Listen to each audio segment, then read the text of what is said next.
Papaliko ang van na yan sa National Highway sa Barangay Pakignes sa Minglanilla, Cebu nitong linggo nang sumulpot ng isang motorsiklong nag-counterflow at bumangga sa van.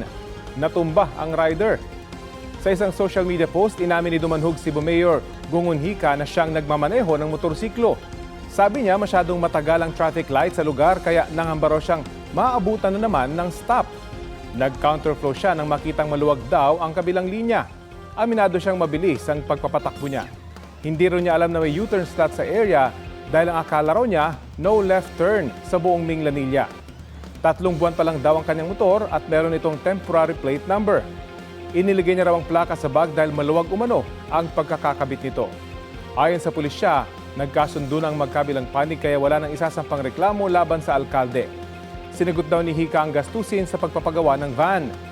Isinailalim naman ng LTO Region 7 sa 90-day preventive suspension ang lisensya ni Hika at naka-impound ang motorsiklo niya.